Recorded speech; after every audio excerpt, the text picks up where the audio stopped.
잠깐 같이 기도드리겠습니다.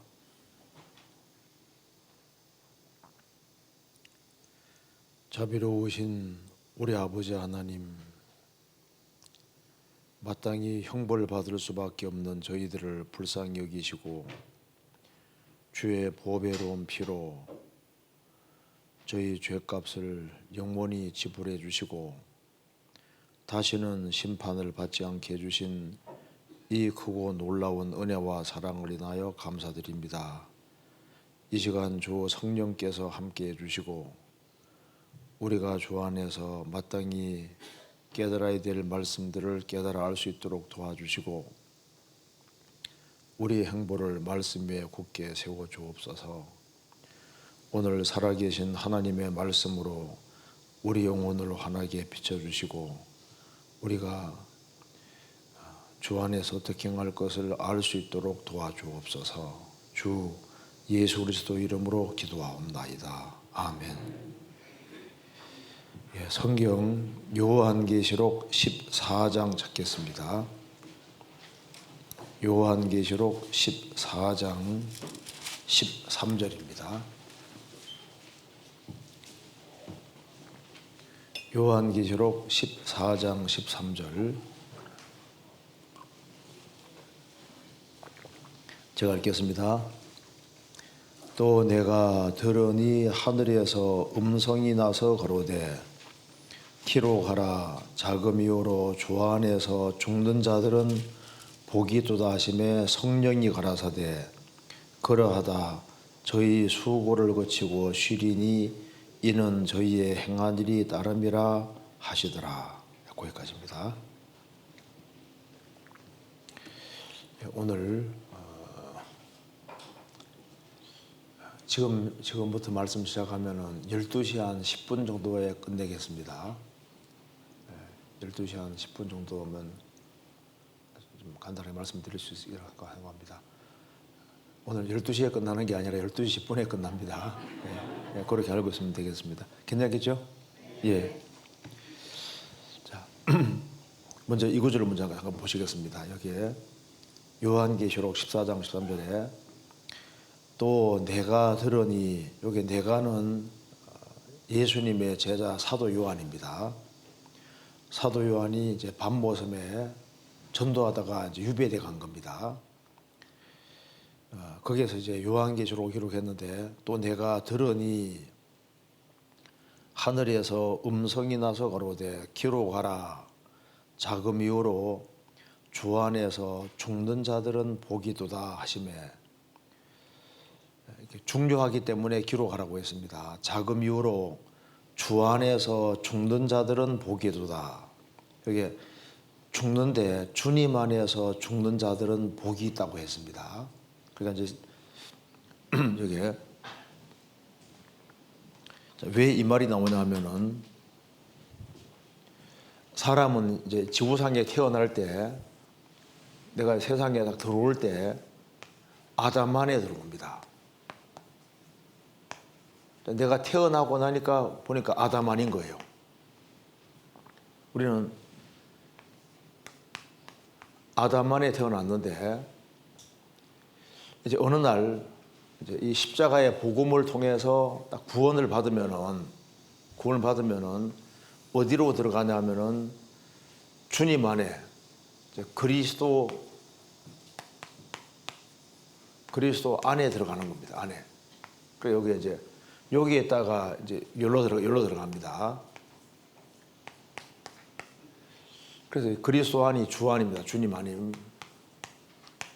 그래서 주 안에 들어와서 주 안에 살다가 주 안에서 죽는 자들은 복이 있다 그 말입니다.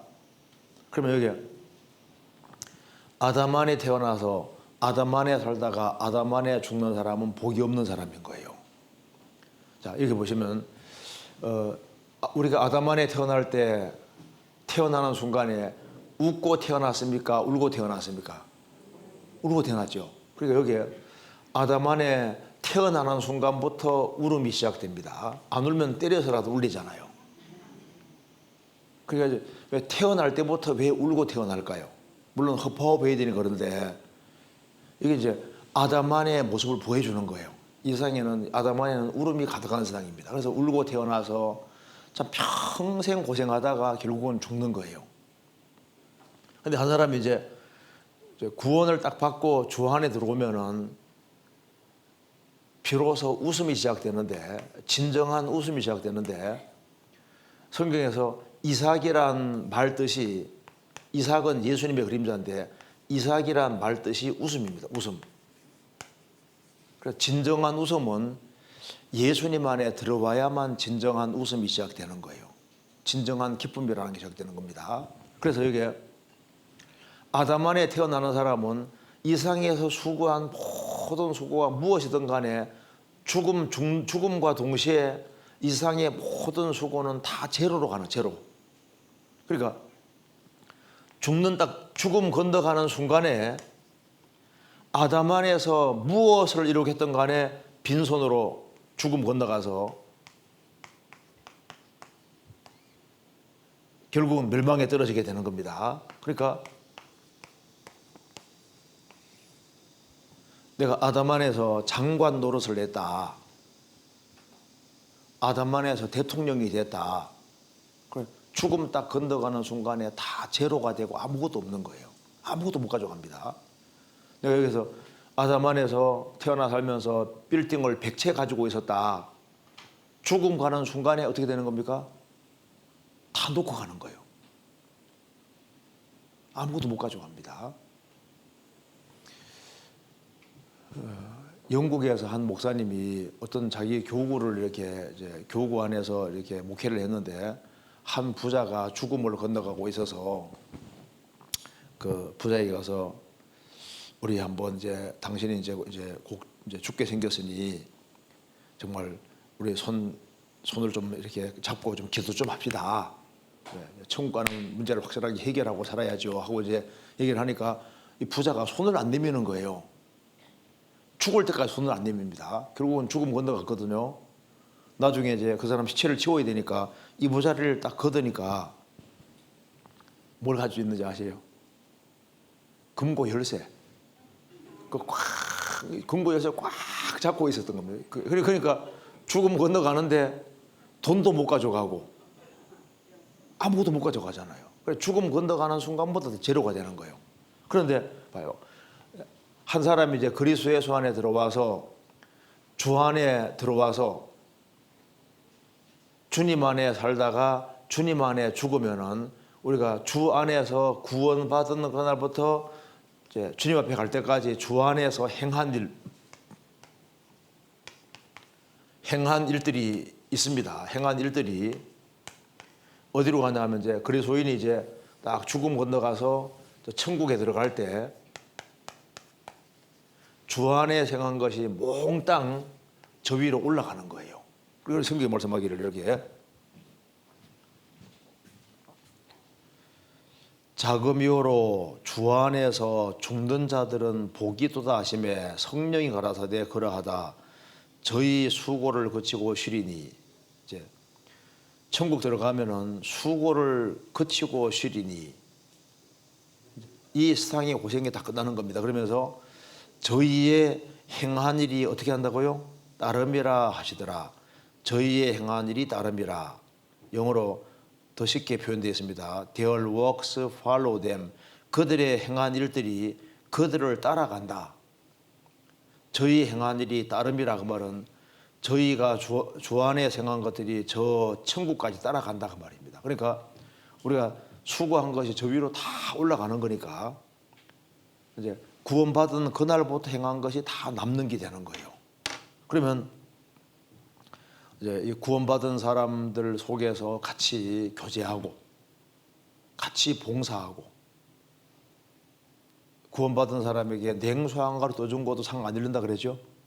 복음 위해서 같이 희생하고 수고한 것이 다 남는 거니까. 그러니까 이제 주님 안에서 어떻게 신앙생활을 하냐는 것이 너무나도 중요한 게 되는 겁니다. 그래서 성경이 말씀하기를 이전 것은 지나갔으니, 이제 구원받기 전 건 지나갔으니 이전 것은 지나갔으니 보라 새 것이 되도다. 이제 주 안에서 새로운 삶이 시작되는 거니까 이제 주 안에서 어떻게 살아야 될지를 꼭 알아야 된다 그 말입니다. 이제부터 가장 보람된 일이 시작되는 거예요. 그래서 우리는 지금 시간 속에서 행하지만은 이제 여기 지금 우리가 지금 생활 살아 주 안에서도 지금 시간 속에 행하는데 우리가 시간 속에서 행하는 것이 다 위로 올라갈 때는 다 무한대가 되고 영원이 되는 겁니다. 그러니까 주 안에 행한 것은 이제 하루하루 행한 것 자체가 전부 다 영원히 다 가는 거예요. 그래서 성경 시편 37편에 보면은 여호와께서 완전한 자의 날을 아시니 저희 기업은 영원하리로다. 여호와께서 완전한 자의 날을 아시라니. 이게 영어로 데이즈로 되어 있습니다. 날들. 여호와께서 구원받은 사람의 날들 하루하루를 아시니 저희 기업은 영원하리로다. 그러니까 하루하루가 영원한 기업이에요. 영원한 기업. 그러니까 하루 날이 전부 다 영원과 다 연결되고 영원히 가는 거니까 우리가 이제 주 안에 생각한 건 하나도 안 떨어지고 다 위로 올라가는 거예요. 그러니까 지금까지는 속아 살아서도 이제 구원받고 난 다음엔 속으면 안 된다 그 말입니다. 왜? 하루가 영원과 연결되는 거니까. 그래서 오늘 간단하게 그럼 우리가 어떻게 신앙생활을 해야 되느냐. 근데 신앙의 원리가 아주 간단하게 돼 있습니다. 저는 구원받고 처음에 야 이거 언제 이 성경 다 지키나 이런 생각했거든요. 성경이 두껍잖아요. 그런데 신앙의 원리가 아주 간단하게 되어 있습니다. 이제 구원을 안 받은 사람은 확실히 깨우쳐야 될 내용이 바로 예수님 피와 나와 무슨 관계가 있느냐 그거 깨닫는 게 제일 중요하잖아요. 이제 구원받고 난 다음에는 그다음에 이제 어떻게 살아야 되느냐 그 원리도 아주 간단하게 되어 있으니까 오늘 잘 들으시면은 아 이렇게 신앙이 간단하게 되어 있구나. 신앙생활 할 만하네 그걸 알 수 있다니까요. 자, 간단한 말씀드려 보겠습니다. 자, 얘기해 보시겠습니다. 자, 우리는 세상에 태어날 때 율법 아래에서 태어났습니다. 태어나고 보니까 율법 아래 태어났고 율법을 어기면은 저주를 받거든요. 그래서 이제 아담만이 태어나서 죄인으로 나서 일생을 살아가면서 온갖 죄를 지어가니까 죄에 대해서 벌을 받고 저주를 받아야 되는 겁니다. 그래서 인생살이는 고생의 연속이고 죄의 연속인 거예요.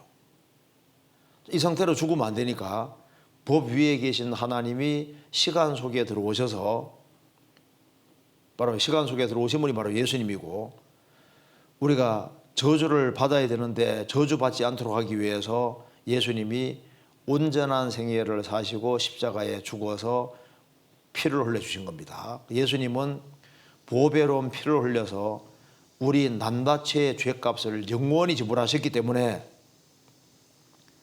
죄인인 나는 무죄자, 죄 하나도 없는 사람이 된 겁니다. 왜? 죄값이 영원히 지불됐으니까. 이것만 해도 감사한데 율법은 안 어길 뿐 아니라 완벽하게 지켜야 되거든요. 법이라는 것은 하지 말라는 것도 있고 하라는 것도 있잖아요. 우리가 율법은 하라는 게 많은데 우리가 못하니까 예수님이 율법 아래 나셔서 율법을 완벽하게 다 지키고 사시고 죽으시고 부활해 가셨습니다. 그래서 예수님이 우리 의가 되셨고 우리 대신 말씀을 다 지키셨기 때문에 예수님 믿는 사람은 죄 없이 볼 뿐 아니라 성경 전체를 다 지킨 사람으로 간주해 주십니다. 그래서 무죄자다 이거보다 훨씬 더 큰 말은 너는 의롭다 이 말입니다. 이거 잘 이해가 안 되니까 좀 설명드리겠습니다.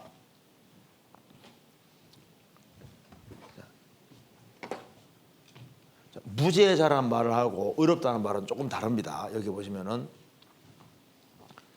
이제 짝대기 4개에 달린 병장이 죄를 지어서 감옥에 갔습니다. 이등병으로 강등돼서 이제 감옥에 가 있는데 대통령 특사로 무죄석방 하면 무죄자입니다. 죄 없는 사람으로 간주해 주는 것이 무죄자. 그런데 대통령 특사로 이 사람을 끄집어낼 때 별내게 딱 달아주면서 너는 장군이다.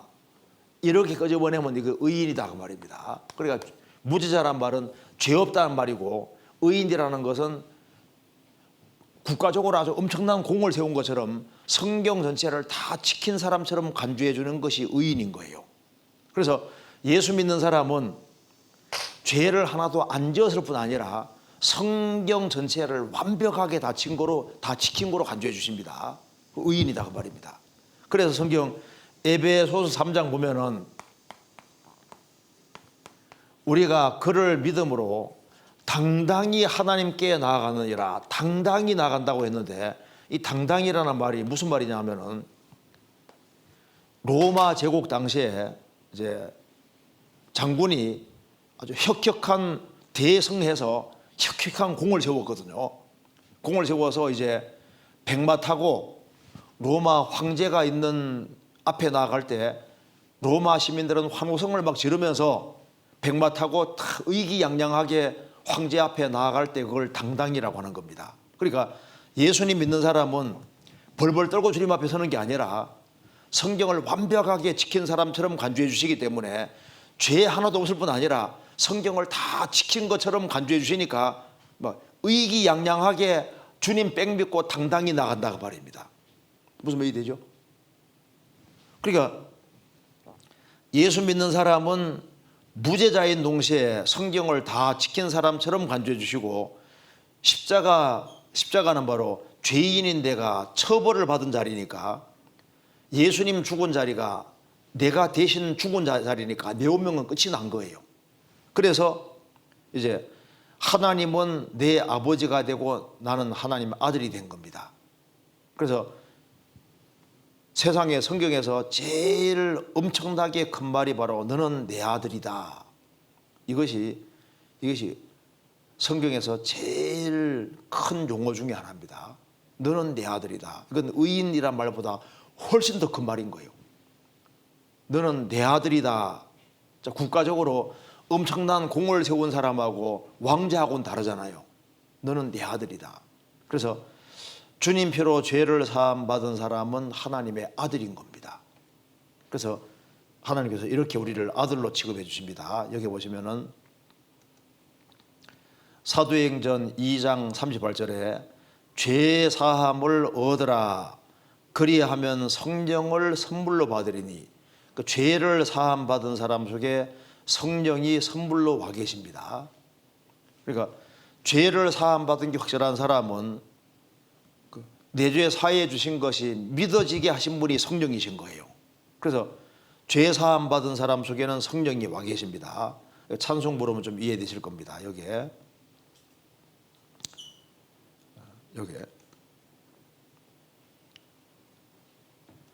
204장 보면은 예수로 나의 구주 삼고 성령과 피로써 거듭나니 이 세상에서 내 영혼이 하늘의 영광 누리도다.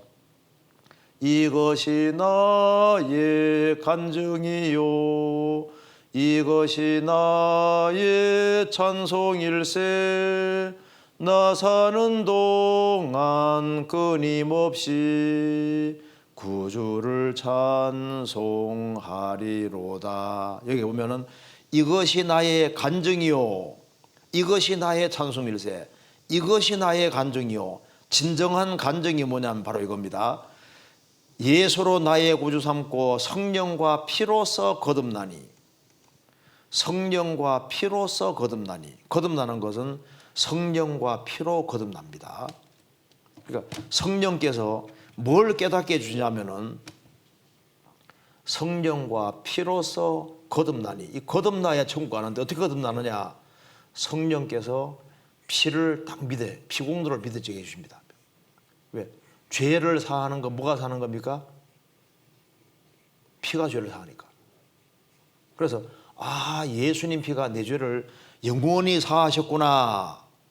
그걸 믿어지게 하신 분이 성령이신 거예요. 그래서 이것이 나의 간증이요. 어떤 사람 간증한다고 하면은 막 기도를 세게 했는데 떡두꺼비 같은 아들을 낳았다. 물론 그 간정은 간정인데 구원받는 간정이 아니잖아요. 막 기도 세게 했는데 불이 확 지나갔다. 물론 근데 그 거듭나는 간정은 아닙니다. 구원받은 간정은 예수님 피하고 나와 무슨 관계가 있는지를 확실히 깨닫고 얘기할 때 그 진정한 간정인 거예요. 그렇죠? 성령과 피로서 거듭나니. 근데 이 성령이 바로 뭐냐면은 성령이 바로 양자영입니다. 여기에 로마서 8장 15절 17절에 너희는 다시 무소하는 종의 영을 받지 아니하였고 양자영을 받았으므로 아바 아버지라 부르짖느니라.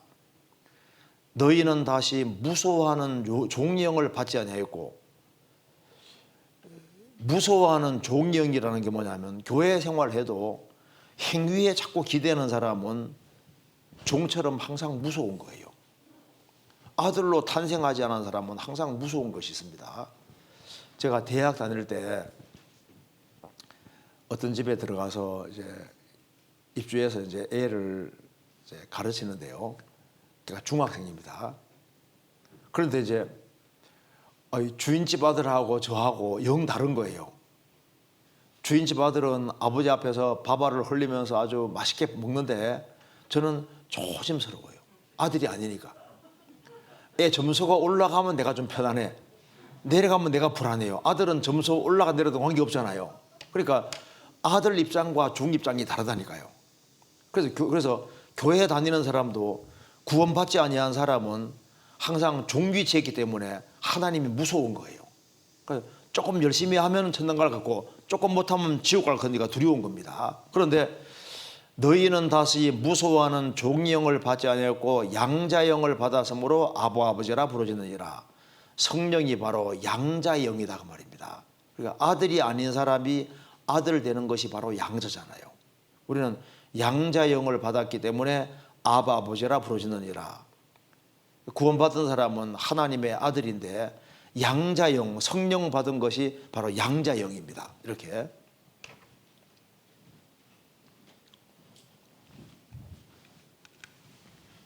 양자영을 받았다. 양자라는 것이 뭐냐면 로마 시대 때도 양자 제도가 있었습니다. 여기에 노예 주인이 있는데 노예 주인이 노예를 끌고 가고 있습니다. 그 돈 많고 권세 많은 사람이 보니까 이 노예가 너무 불쌍해요. 노예 주인에게 말합니다. 노예 값이 얼마요? 값을 지불하고 이제 노예 문서를 뺏어서 이제 취해서 노예 보는 앞에서 쫙쫙 찢었습니다. 너는 오늘부터 자유민이다. 자, 노예에서 해방됐으니 얼마나 좋겠습니까? 그런데 이 돈 많고 권세 많은 사람은 이 사람을 노예에서 해방시켜 줄 뿐 아니라 아예 이 노예를 양자에 입적시켜서 이 사람의 아들로 삼았습니다. 즉 아들이 아닌 사람이 아들 되는 것이 바로 양자입니다. 그러면 노예는 아들이 됐으니까 이제 새로운 가족 관계가 된 겁니다. 노예에서 해방된 것만도 감사한데 이 돈 많고 권세 많은 사람의 아들 됐으니까 이제 아버지 것이 다 내 것이 되고 아버지 죽으면 다 아들 차지가 되는 거잖아요. 이제 그것처럼 우리가 죄값에 팔려서 지옥 가고 있을 때 예수님이 죄값을 피로서 죄값을 영원히 지불해서 우리를 죄에서 해방시켜 준 것만도 감사한데 지옥 안 가게 해준 것만도 감사한데 그 정도가 아니라 우리를 양자에 입적시켜서 하나님의 아들로 삼았다 그 말입니다. 그러니 이게 얼마나 큰일이냐 그 말입니다. 그래서 노예가 아들이 됐을 때 당장 아들답게 살까요? 노예의 근성과 기질이 나올까요? 나오죠. 그러면 아들로 생각합니까? 안 합니까? 아들로 생각하잖아요. 그런 줄 알고 아들로 삼았으니까. 하나님께서는 죄값을 지불해서 우리를 하나님 아들로 삼았는데 우리가 당장 아들답게 살까요? 죄인 근성과 기질이 나올까요? 죄인 근성과 기질이 나오죠. 그래도 하나님은 실망 안 하십니다. 왜? 그런 줄 알고 아들로 삼았으니까. 그래서 이제 이 아버지 아들과 이게 친밀하게 사귀는 가운데 아버지가 사랑해주고 도와주고 하면서 세월 지나가면 점점 아들답게 돼가지 않습니까? 그러니까 아들 되는 건 순간인데 아들답게 되는 데는 시간이 걸리는 거예요. 그것처럼 예수님 피는 우리를 지옥 형벌에서 건지셨고 피를 믿어지게 하신 분이 바로 성령이신데, 성령은 다른 말로 보혜사입니다. 파라클레토스, 보혜사라는 것은 영어로 말하면 더 헬퍼입니다.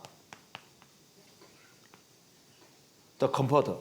그러니까 도와주는 사람, 도와주는 분이다. 도와주는 분. 그래서 성령이 이제 예수님 피는 우리를 지옥 형벌에 던지셨고 피를 믿어지게 하신 성령께서는 우리 속에 작업하셔서 우리를 점점 아들답게 만들어 가셔요. 그래서 세월이 지나가면 야, 저 사람 많이 변했네 이래 되는 겁니다. 그래서 아들 되는 건 순간이고 아들답게 되는 것은 시간이 걸립니다. 그래서 여기에 보면은 양자영을 받았으므로 아바 아버지라 부르시느니라. 성령이 친히 우리 영으로 더불어 우리가 하나님의 자녀인 것을 증거하시나니 자녀이면 또한 후사 상속자 곧 하나님의 후사요 그리스도와 함께한 후사니 우리가 그와 함께 영광을 받기 위하여 고난도 함께 받아야 될 것이니라. 자녀이면 또한 후사 곧 하나님의 후사요 그리스도와 함께한 후사니. 자, 여기에 자녀이면 후사 상속자인데 누구와 상속자냐? 하나님의 후사고 그리스도의 후사다. 자, 양자면은 아들이면은 자동으로 상속자입니다. 상속자인데 아들이면은 천국은 자동으로 상속받고, 그런데 놀라운 것은 상속자긴 상속자인데 그리스도와 공동후사입니다. 공동후사, 공동상속자다 그 말입니다. 오늘 집에 가시면요, 요것만 한번 생각을 잘해보세요. 그리스도와 함께한 후사다 그 말이 조인트 에어거든요. 공동후사. 그러니까 예수 그리스도가 누리는 것은 다 누리는 거예요. 그러니까 세상에서 최고 부자가 누구냐 하면 그리스도인입니다. 예수 그리스도가 누리는 것은 다 누리는 거니까 그리스도와 공동후사다. 자녀이면 후사, 하나님의 후사요 그리스도와 함께한 후사니 우리가 그와 함께 영광을 받기 위하여 고난도 함께 받아야 될 것이니라. 그래서 아들이면은 상속자인 겁니다. 그래서 여기에 너는 무죄자다, 너는 의인이다, 이거부터 그 말은 너는 내 아들이다. 그래서 이제 구원받은 사람은 하나님 아들로서 생애가 시작이 되는 거예요. 그래서 이제 하나님 아버지 하면 아버지가 오냐 이제 기도가 되는 겁니다. 하나님은 누구의 기도를 들으시냐면 아버지 아들의 기도를 들으십니다. 이제 아들이 놀이터에서 놀고 있습니다. 아버지가 직장에 출근하고 계십니다. 이제 아들이 보니까 아버지가 가고 계시거든요. 쫓아갔습니다. 아빠 돈 알아듣죠? 여기다 가서 사 먹으라 돈 줍니다. 남의 집 아들이 보니까 돈 주거든요. 쫓아갔습니다. 아버지 저 돈 주세요. 미쳤구나. 아버지는 그 아들의 기도를 들으시는 거예요. 아들의 기도를. 그 기도할 때 무조건 길게 한다고 잘하는 건 아닙니다. 어떤 교회에서 장로님이 이제 목사님 설교 마치고 난 다음에 장로님이 대표 기도해 주겠습니다 하니까 장로님이 나왔습니다. 나와서 이제 기도를 한참 했는데 눈 뜨고 보니까 목사님하고 둘밖에 없는 거예요. 그리고 다 어디 갔습니까? 그러니까 목사님이 장로님이 창세기부터 요한계시록까지 쫙 이제 그 기도를 하는데 너무 길게 하니까 노아 홍수 얘기할 때 다 떠나가 버렸습니다.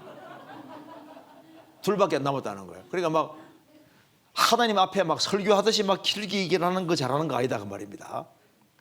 자식이 이제 돈 5만 원을 구하기 위해서 아버지에게 들어갔습니다. 아버지 때는 바야흐로 봄이 되었습니다. 어쩌고 얘기하면 아버지가 용건이 뭐야? 책 사야 되니까 돈 주세요. 아버지 앞에 연설하면 안 되잖아요. 하나님 앞에 무조건 막 길게 기도한다고 잘하는 게 아니라 내용을 명료히 하고 아주 분명히 확실하게 하는 게 더 중요하다니까요. 그러니까 이제 하나님 아들은 이제 아버지 앞에 기도할 수 있는 특권이 있습니다. 구원받기 전에는요, 뭐 누가 나를 괴롭히면 아주 한바탕하게 했을지라도 이제 구원받고 나면 일러줄 대상이 있잖아요. 하나님, 제가 나를 괴롭혔는데 좀 봐주세요. 이렇게 할 수 있잖아요. 아버지가 있다는 게 얼마나 좋은지 모르는 거예요. 그리고 이제 아버지 아들 중에는 크게 두 종류의 아들이 있는데 순종 잘하는 아들이 있고 말 잘 안 듣는 아들이 있잖아요. 둘 다 아들이라고 그러죠. 누굴 더 사랑한다고요? 둘 다. 누굴 더 기뻐한다고요? 순종한 아들. 그래서 순종하는 아들에게는 하나님이 상과 영광 주시고 말을 잘 안 들으면 잘 되라고 매를 때리는데 징계입니다. 제가 문제 한번 내보겠습니다. 아버지가 심부름 시킨다. 첫째, 말로 할 때 한다. 두 번째, 조금 얻어맞고 한다. 세 번째, 끝까지 버티다가 쫓겨난다. 몇 번째입니까? 첫 번째. 그래 제일 좋은 것이 뭐냐면 아버지가 말씀하면 네, 이게 제일 좋은 거예요. 순종하는 거예요. 그리고 이제 이 아버지 아들이 사귀는 가운데 아들이 혹 잘못하는 경우 있잖아요. 그러면 아버지 다음부터 안 그럴게요. 이게 자백이고 용서인데요. 한번 제가 읽어드리겠습니다. 자백과 용서에 대해서 그랜드 종합교리 6번에 보면은 이제 그랜드 종합교리는 한국의 목회자들은 거의 다 가지고 있을 겁니다. 한번 한 대목 읽어드리겠습니다. 여기 보시면은 이미 의롭다 함을 얻은 성도들이 반복적으로 회개하는 것은 하나님의 심판의 형벌을 받지 않기 위해서입니까? 하는 질문입니다. 그렇지 않습니다. 왜냐하면 이미 그리스도를 믿음으로 의롭게 된 성도들은 그 믿는 순간부터 구원을 받아 죄의 형벌로부터 면제되었기 때문입니다. 즉 하나님께서 성도들을 의롭게 하신 것은 과거 죄에서 해방시켜 주신 것만을 의미하는 것이 아니라 현재나 미래의 모든 죄까지 이미 해결해 주신 것입니다. 따라서 이미 구원받은 성도에게 있어서 죄의 회개는 죄에 대한 하나님의 형벌과는 아무런 상관이 없습니다. 그러니까 형벌 때문에 형벌 받을까 봐 자백하는 게 아니다 그 말이에요. 형벌은 십자가로 끝이 났다 그 말입니다. 과거, 현재, 미래 모든 죄가 십자가에서 끝이 났잖아요. 그렇다면 성도가 반복적으로 회개하는 까닭은 무엇입니까? 하나님과의 화평한 관계를 누리기 위해서입니다. 그러니까 왜 신앙생활 속에서 이 자백하고 돌이키는 것이냐면은 하나님은 내 아버지니까 아버지 아들은 잘해도 아들 못해도 아들인데 잘못된 걸 고집하면 친밀한 사귐이 안 되니까 잘못한 것을 인정하고 들어가고 아버지가 지적할 때 잘못한 걸 시인하고 돌이키면은 친밀한 사귐이 된다 그 말입니다. 그리고 아들이 곁길로 가면 두들겨 맞고 제자리에 도는 게 또 회개잖아요. 그래서 이제 하나님의 아들 된 사람은 이제 아버지와 아들 간의 친밀한 사귐이 중요하고 사귐이 돼야만 기쁨이라는 게 있는 거지 않습니까? 아들이 잘못한 게 없을 때는 아버지가 언제 오나 하시잖아요. 어릴 때 봐봐요. 그 아버지 오면 막 안개 붙어가지고 아파 하잖아요. 근데 잘못한 게 있으면요, 아이고 오늘 아버지 빨리 안 왔으면 좋겠다. 아이고 오늘 안 들어왔으면 좋겠는데 그렇게 생각이 들잖아요. 잘못했을 때 아버지 앞에 솔직하게 잘못된 것을 자백하고 돌이키면요, 아버지가 다음부터 그렇게 하지 마. 그렇게 하면 또 이제 그 다음에 또 앵겨 붙을 수 있잖아요. 그런데 아들이 뭐 고의적으로 큰 죄를 지으면요, 아버지 잘못했습니다 하면 아버지 뭐라 그럽니까? 너 그런 소리 나와? 너 혼 좀 나야 돼. 다시는 그런 일을 못하게 하기 위해서 아버지가 매를 때리는 것이 있는데 징계입니다. 그래서 아버지 아들은 멸망 없는 대신에 뭐가 있느냐? 징계는 있다고 말입니다. 그래서 여기 말씀하기를 히브리서 12장 7절 8절에서 주께서 그 사랑하시는 자를 징계하시고 그의 받으시는 아들마다 책질하심이라 하였으니 너희가 참으면 징계를 받기 위함이라. 하나님이 아들과 같이 너희를 대우하시나니 어찌 아비가 징계하지 않는 아들이 있으리요. 징계는 다 받는 것이거늘 너희 여기 없으면 사생자여 참아들이 아니니라. 하나님이 아들과 같이 너희를 대우하시나니, 이제 주님 피로 구원받은 사람은 하나님께서 하나님이 아들과 같이 너희를 대우하신다, 아들과 같이 너희를 대접하신다. 얼마나 놀라운 말입니까? 우리를 하나님 아들로 정말 봐주시는 거예요. 그러니까 어찌 아버지가 징계하지 않는 아들이 있으리요. 그래서 주께서 그 사랑하시는 자를 징계하시고 그에 받으시는 아들마다 책질하심이라. 그래서 징계는 다 받는 것이거늘 너희 여기 없으면 사생자여 참아들이 아니니라. 남의 집 아들은 내버려 두지만 자기 아들은 아버지가 근실하게 징계하잖아요. 하나님은 사랑하시기 때문에 아들을 징계하십니다. 그래서 아버지 아들은 징계는 받아도 멸망이라는 건 없는 거예요. 징계가 있습니다.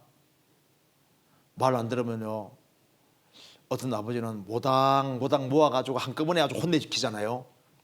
하나님도 마찬가지입니다. 하나님께서도 말 안 들으면 딱 모닥 모아가지고 한꺼번에 그냥 탁 징계 내릴 수도 있습니다. 그 징계는 있어요. 그래서 아버지 아들은 멸망 없는 대신에 징계는 있습니다. 자, 그래서 이제 주님표로 죄를 사함 받은 사람은 하나님의 아들인데, 그럼 어떻게 우리가 신앙생활을 해야 되느냐? 우리가 죄값은 지불돼서도 우리 속에 타락된 기질은 있잖아요. 죄 많은 세상에 유혹도 하고, 어떻게 하면 신앙생활을 잘할 수 있을까? 그 비결을 알아야 되는 겁니다. 그래서 제가 오늘 그 비결을 좀 알려드리겠습니다. 어떻게 하면 신앙생활을 잘할 수 있을까? 이게 신앙생활을 잘하기 위해서는 성전이 어딘지를 꼭 알아야 됩니다. 이거 모르면 신앙생활이 안 돼요. 신앙생활은 우리의 기백으로 하는 것이 아닙니다. 내가 착하게 살아야지, 그 결심은 좋지만은 결심만 한다고 될 문제가 아닌 거예요. 내가 이제부터는 정말 하나님 영광 위해서 바르게 살겠다, 착하게 살겠다, 물론 좋지만은 그런 결심한다고 잘 사라지는 게 아닙니다. 죄값은 지불됐지만은 우리 속에 타락된 기질이 남아 있거든요. 우리 속에 오신 성령도 나가지 않지만은 이제 이 육신이 너무너무 강하고 세상 유혹이 너무 강하고 마귀가 우리 신앙생활을 망칠 수 있기 때문에 신앙생활의 비결을 꼭 알아야 되는 겁니다. 그래서 어떻게 하면 신앙생활을 잘할 수 있느냐? 요거 성전이 어딘지를 알아야 돼요. 성전이. 자, 여기 신명기 12장 제가 읽겠습니다. 13절 14절에 너는 삼가서 내게 보이는 아무 곳에서든지 번제를 드리지 말고 오직 너희의 한 지파 중에 여호와의 택하실 그곳에서 너는 번제를 드리고 또 내가 내게 명하는 모든 것을 거기에 생할지니라. 모세에게 말씀하셨습니다.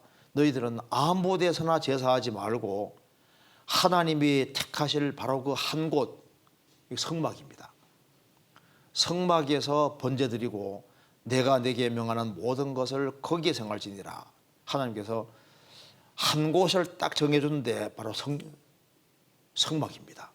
이렇게 하나님이 사람과 만나주는 곳이 바로 성막이었습니다. 그래서 모세 당시에는 하나님이 어디서 만나주셨냐면은 모세 당시에는 하나님이 성막에서 만나주셨습니다. 그러니까 하나님과 접촉하는 곳이 가장 중요한 거예요. 성막이 없어지면서 솔로몬이 성전을 지었는데 하나님은 어디서 만나주셨느냐? 솔로몬 성전 중심으로 만나주신 겁니다. 솔로몬 성전 없으면서 예수님이 오셨는데 요한복음 2장 보면은 예수님 몸이 성전이라고 했습니다. 그래서 예수님과 접촉하면 사람 무조건 바꿔진 거예요. 예수님이 죽으시고 부활하신 뒤에 어디가 성전이냐? 주님 피로 구원받은 무리가 바로 성전입니다. 왜? 그래서 주님이 어디 역사하시냐면 구원받은 무리 가운데 역사하시는 거예요. 그리고 이 그림을 잘 보십시오. 이게 보시면 제가 이렇게 이코를 치고 있습니다. 야, 성막이 있다는 건 대단한 거거든요. 지금 지구상에 성막이 있으면 얼마나 엄청난 거예요. 솔로몬 성전이 있으면 얼마나 엄청난 겁니까? 예수님이 다니시면 얼마나 엄청난 거예요. 그런데 구원받은 무리가 바로 성전이라는 걸 아셔야 되는 거예요. 어떤 사람은 하나님 만나고 싶어서 이제 산에 갔습니다.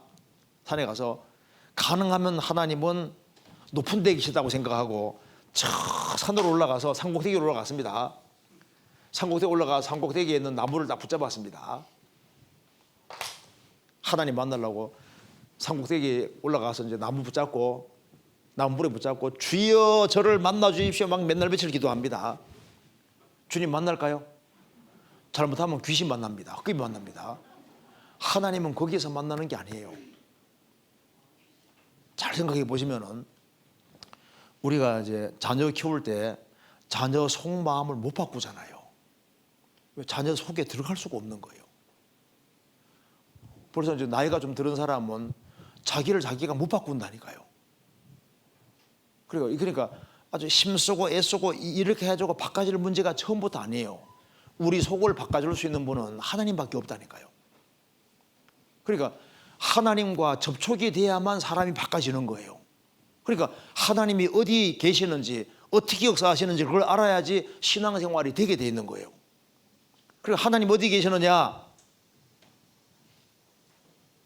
구원받은 무리 가운데 계셔요. 이걸 꼭 알아야 됩니다. 한번 보시드리겠습니다. 여기 이제 교회라는 것이 뭐냐 하면은 교회는 헬라말로 에클레시아인데 주님 피로 구원받은 무리를 교회라고 하는 거예요. 그 교회는 건물이 아니라 주님 피로 구원받은 사람들이 모인 무리입니다. 구원받은 무리가 교회고 또 구원받은 사람들의 친밀한 사귐을 교제한다고 하는 거예요. 그리고 구원받은 사람들이 모여서 하나가 되고 친밀히 사귀고 할 때 여기가 바로 하나님의 성전인 거예요. 그 주님 피로 구원받은 무리 속에 주님이 두루두루 행하시기 때문에 바로 구원받은 무리 여기가 바로 하나님의 성전 더 템플 오브 갓이다 그 말입니다. 고린도서 6장 제가 읽겠습니다. 16절에 하나님의 성전과 우상이 어찌 일체가 되리요 우리는 살아계신 하나님의 성전이라. 우리는 하나님의 성전이라. 구원받은 무리가 하나님의 성전인 거예요. 이와 같이 하나님께서 가라사대 내가 저희 가운데 거하며 두루 행하여 나는 저희 하나님이 되고 저희는 나의 백성이 되리라 하셨느니라. 내가 저희 가운데 거하며 내가 저희 가운데 구원받은 무리 가운데 거하며 두루 행하여 그러니까 우리가 구원받은 무리가 살아계신 하나님의 성전입니다. 성령의 전은 개인을 말하는 것이고 하나님의 성전은 항상 무리를 말합니다. 더 템플 오브 갓 하나님의 성전은 개인을 사용한 예가 없어요. 그래서 성막도 하나님의 성전이고 솔로몬 성전도 하나님의 성전이고 예수님 몸도 하나님의 성전인데 하나님의 성전은 반드시 무리입니다. 무리. 구원받은 무리는 우리는 살아계신 하나님의 성전이라. 내가 저희 가운데 거하며 두루 행하여 구원받은 무리 가운데 거하며 두루 행하시는 거예요. 그래서 주는 영이시니 주의 영이 계신 곳에는 자유함이 있느니라. 주의 영이 계신 곳이 있는데 구원받은 무리 가운데 계신 거예요. 그래서 개 모임을 아무리 해도 마음과 생활이 안 바뀝니다. 학교 수업을 꼬박꼬박 참석해도 마음과 생활이 안 바뀌죠.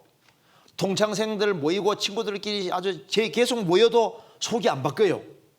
근데 참 신기한 것은 주님 피로 구원받은 무리 가운데 같이 모여서 같이 말씀 배우고 교제하면 왜 속이 바꿔질까요? 주의 영이 계셔서 그런 거라고요. 그래서 구원받은 무리 가운데 자리를 잘 차지하고 기로 말씀을 잘 듣고 같이 교제하면은 신기하게도 그리스도인이 바꿔집니다. 왜 그러냐면은 주의 영이 같이 계셔서 그런 거예요. 자, 이거 보십시다. 신앙생활은 힘쓰고 애쓰고 이렇게 해서 될 문제가 처음부터 아니에요. 그런 결심 가지고는 길게 못합니다. 일단 이 세상에서 힘을 내려면 잘 먹어야 되잖아요. 그렇죠? 그러니까 음식은 우리가 입으로 먹습니다. 그래서 음식이 입을 통해 딱 들어가면 소화되고 딱 이 파워, 힘이 생깁니다. 그 음식은 잘 먹으면 힘이 생기잖아요. 아침 드시고 오셨습니까? 그 일을 할 때는 뭐 해야 됩니까? 잘 먹어야 되잖아요. 잘 먹으면 힘이 나요. 그런데 음식은 입으로 먹는데 영혼은, 이게 몸은 입으로 먹습니다. 입으로. 그렇지 않습니까? 그런데 영혼은 입으로 먹는 게 아니에요. 우리 영혼이 힘을 얻어야 되는데, 영혼이 힘을 얻어야만 이게 이제 힘차게 살 수가 있는데, 우리 육신이 얼마나 강하고 마귀 육이 얼마나 큰데, 세상 육이 얼마나 큰데 어떻게 우리 힘으로 살아갈 수 있습니까? 이게 하나님의 힘을 받아야 되거든요. 그런데 영혼은 어떻게 힘을 받냐 하면은 기본적으로 힘 받는 방법이, 영혼이 힘을 넣는 방법을 정해놓은 것이 하나님께서 귀로 먹도록 정해놓은, 귀로. 기본적으로 음식은 입으로 잘 씹어 넘기면 이게 힘이 나잖아요.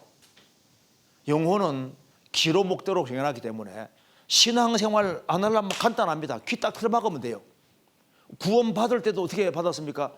귀로 잘 들으니까 깨달아졌잖아요. 구원 받고 난 다음에도 귀만 기울이고 잘 들으면 신기한 일이 벌어집니다. 그래서 말씀은 어떻게 먹느냐? 귀로 먹어요. 귀로. 사람이 떡으로만 살 것이 아니요 하나님의 입으로 나오는 모든 말씀으로 살 것이니라. 요한복음 6장에서 예수님 말씀하셨습니다. 내가 너희에게는 말이 곧 영이요 생명이니라. 말씀이 영이고 생명입니다. 그래서 귀를 통해서 말씀을 잘 들으면은 신기한 일이 벌어지는데 내 속이 바뀌어요. 그리고 힘이 딱 생겨요. 자, 우리 혹시 약장수가 약 선전하는 거 들어보셨어요? 약장수가 약 선전할 때 귀 딱 들어막고 있으면 사고 싶은 생각이 전혀 안 들죠. 그런데 약장수가 약 선전할 때 그걸 잘 듣고 있으면 어떤 생각이 납니까?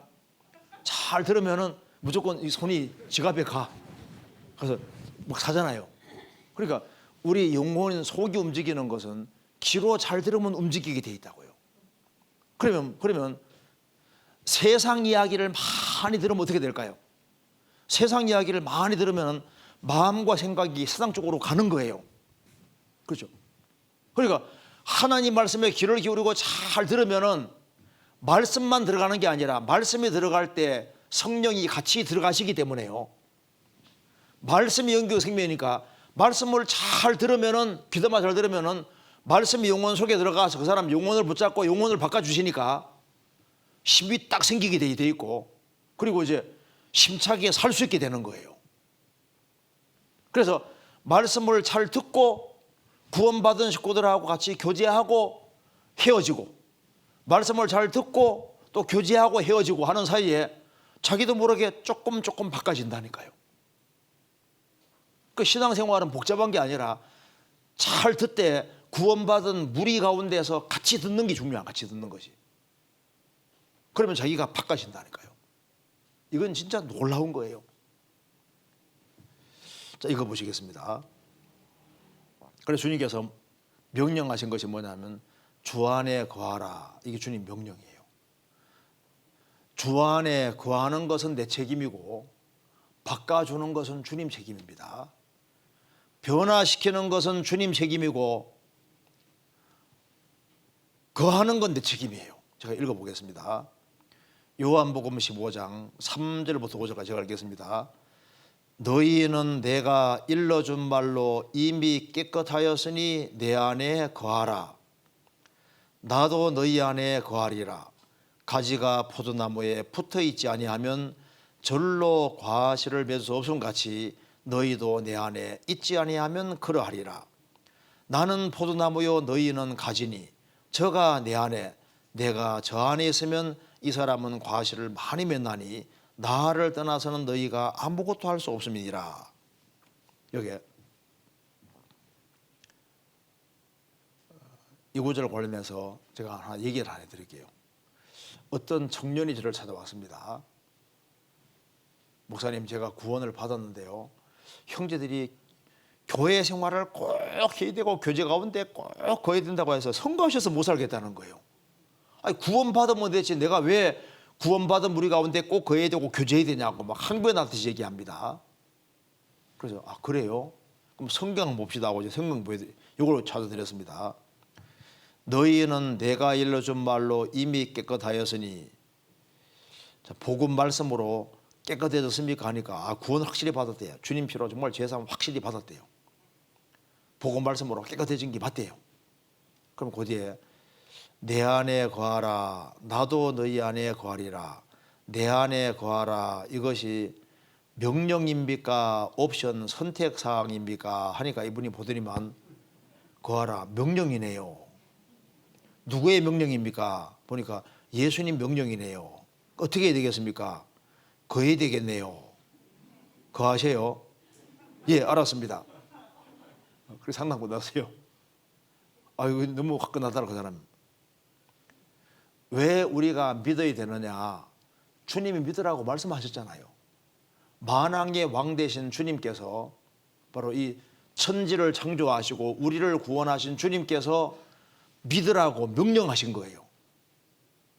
믿는 자는 영생 얻는다는 말씀대로 믿으니 영생 얻었잖아요. 그럼 만왕의 왕 되신 주님께서 구원받고 뭐 하라고 한 것이 아니라 거하라 명령하신, 거하라고. 뭘 하라는 게 아니라 거하라는 건데 얼마나 쉬운 거예요. 나도 너희 안에 거하리라 하면서 설명했습니다. 가지가 포도나무에 붙어 있지 아니하면 저절로 과실을 맺을 수 없음 같이 너희도 내 안에 있지 아니하면 그러하리라. 있는 문제입니다. 나는 포도나무요 너희는 가지니 저가 내 안에 내가 저 안에 있으면 이 사람은 과실을 많이 맺나니 나를 떠나서는 너희가 아무것도 할 수 없습니다. 주님은 포도나무고 구원받은 사람은 가지입니다. 가지 역할은 붙어있는 책임인 거예요.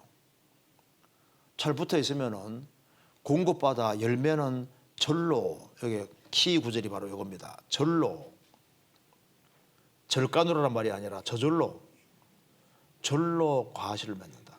그러니까 붙어 있으면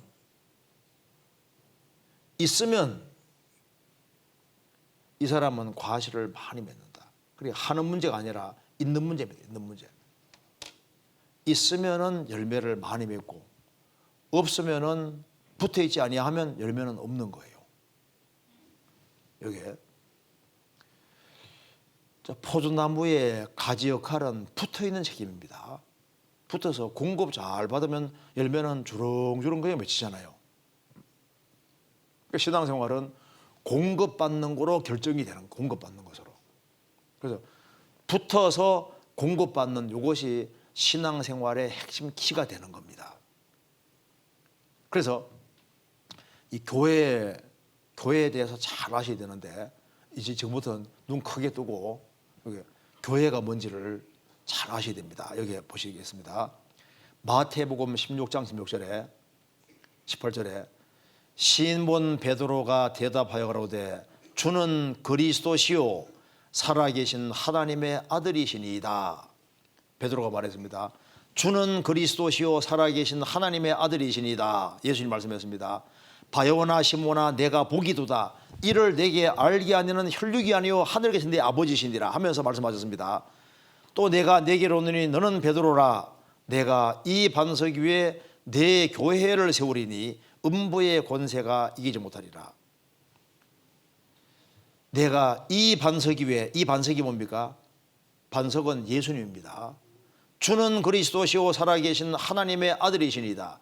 성령의 도우심으로 예수는 그리스도고 살아계신 하나님의 아들이라는 것을 깨달은 사람들로 말미암아 교회가 세워지는데, 이 반석 위에 내 교회를 세우리니 음부의 권세가 이기지 못하리라.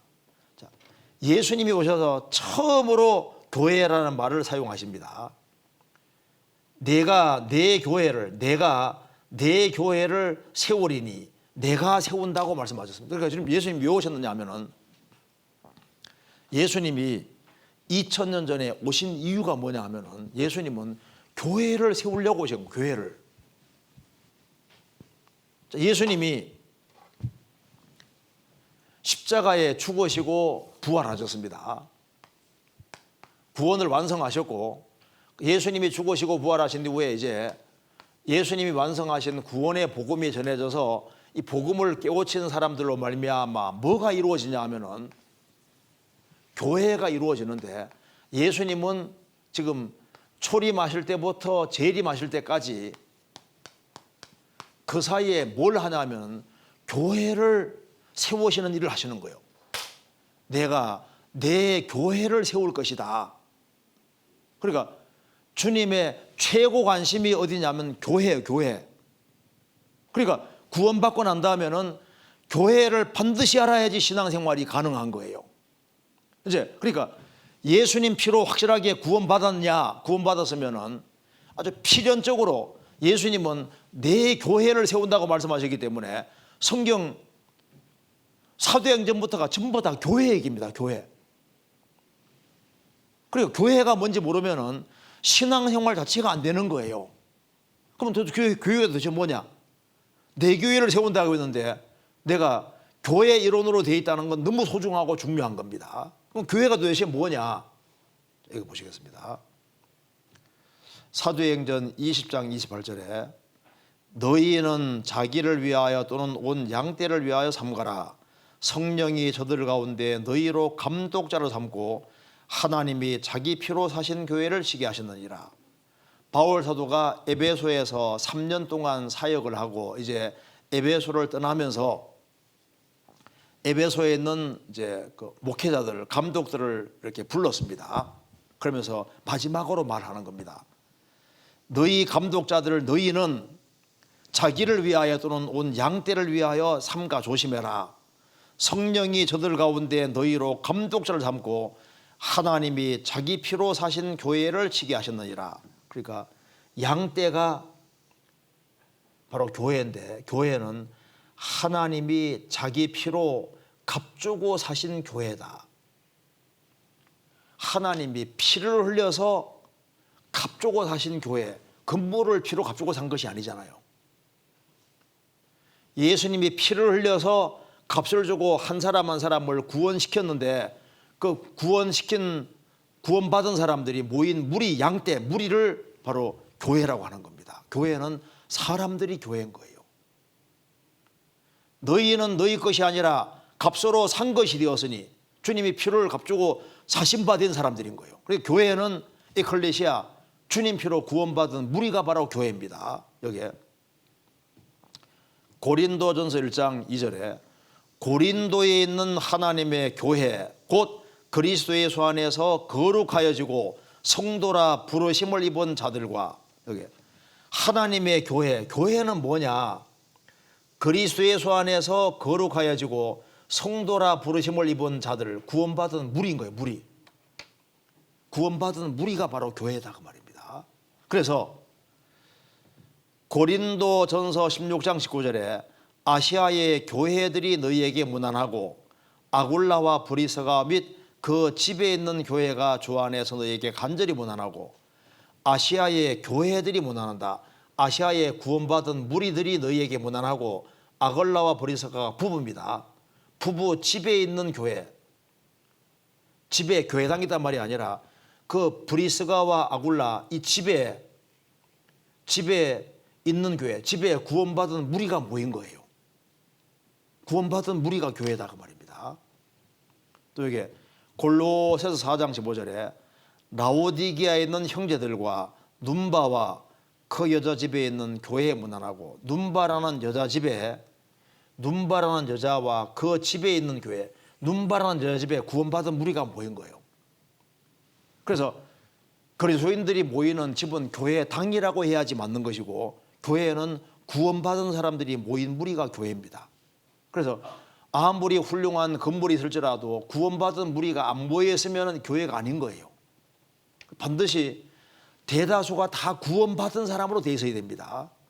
왜? 가만히 들어온 사람 몇만 있어도 교회가 문제가 되는 거예요. 반드시 교회는 구원받은 사람 중심으로 돼 있어야 되는 겁니다. 자, 그리고 이게 에베소 1장에 아주 중요한 말씀이 나와 있습니다. 또 만물을 그 발 아래 복종하게 하시고 그를 예수님을 만물 위에 교회의 머리로 주셨느니라. 만물 위에 교회의 머리로 주셨느니라. 교회는 그의 몸이니. 이게 얼마나 엄청난 말입니까? 예수님을 만물 위에 교회의 머리. 만물 위에 있는 것이 뭐냐? 이게 바로 교회다 그 말입니다. 그러니까 예수님이 내가 내 교회를 세운다고 말씀하셨는데 이 교회는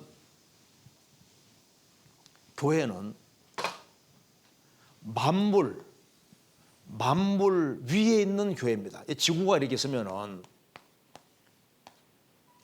하나님이 지구를 만드시고 이 우주를 만드셨는데 만물.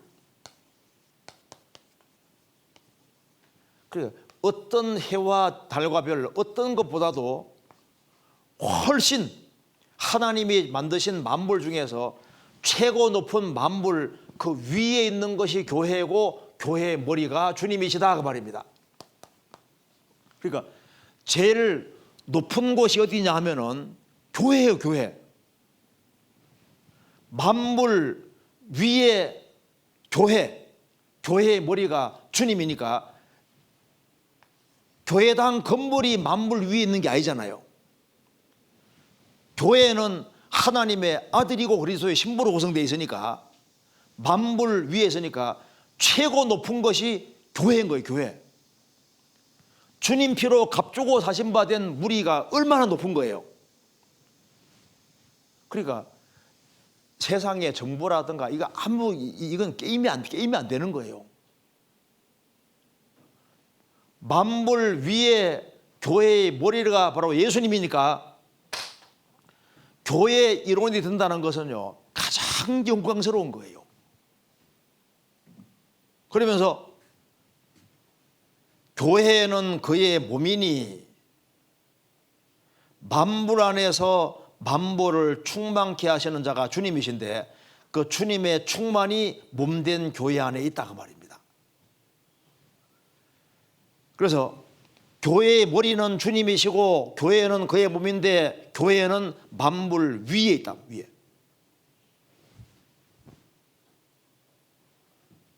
그럼 나는 어떻게 해야 돼? 나는 반드시 교회의 지체로 연결되어야 되는 겁니다. 여기에 골로새서 2장 19절에 머리를 붙들지 아니하는지라. 많은 사람이 머리를 붙들지 않았나요? 온몸이 머리로 말미암아 마디와 힘줄로 공급함을 구현하여 하나님이 자라게 하심으로 자라니라. 머리를 붙잡아야 되는데 머리 안 붙잡는 겁니다. 온몸이 머리로 말미암아 마디와 힘줄로 공급받는다. 너희는 그리스도의 몸이요 지체의 각 부분이라. 자, 이 손이 머리에 붙어 있습니까? 안 붙어 있습니까? 머리를 붙잡았어요? 안 붙잡았어요? 이 손가락이 머리 붙잡고 있어요? 안 붙잡고 있어요? 이렇게 붙잡는 게 아니잖아요. 저게 딱 몸에 딱 붙는 것이 지금 붙어 있는 거잖아요. 근데 시키는 대로 하잖아요. 그러니까 어떻게 머리를 붙잡냐 하면은 몸에 딱 연결되는 것이 머리 붙잡는 거라고. 내가 지금 여기 지체로 딱 연결되어 있으니까 머리 붙잡은 거잖아요. 내가 시키는 대로 하잖아요. 그러니까 머리를 붙들지 아니하는지라 온몸이 머리로 말미암아 마디와 힘줄로 공급함먹고 연합하여 하나님이 자라게 하심으로 자라니라. 이 신앙이 자라야 되는데 신앙이 자라면은 어린애가 딱 태어나면은 이제 누워서 울기만 하잖아요. 잘 공급받으면은 이제 뒤집습니다. 그 다음에 깁니다. 그 다음에 일어나지 않습니까? 굳잖아요. 그리고 교회 연결되어서 말씀을 잘 공급받으면은 시간 지나가면 점점 힘이 생겨서 이제 나중에 주님 위해서 일을 할 수도 있는 거니까 처음에는 공급을 잘 받는 게 제일 중요한 거예요. 그러면 신앙생활은 저절로 되게 돼 있다 그 말입니다. 그래서 여기에 이렇게 하면 되는 겁니다. 주님은 포도나무고 우리는 가지니까 붙어서 공급받으면 열매 맺히는 것처럼 주님은 교회의 머리가 되시고 교회는 몸이니까 우리는 지체의 한 부분이니까 포도나무가 딱 연결되어 있는 건 구원받은 무리 가운데 딱 연결되는 거고, 더 바꿔 말하면은 주님 피로 구원받은 무리가 교회니까 구원받은 무리 가운데 딱 달라붙어 있으면은 주님은 알아서 공급해 주시니까 신앙생활은 저절로 되게 돼요. 저절로.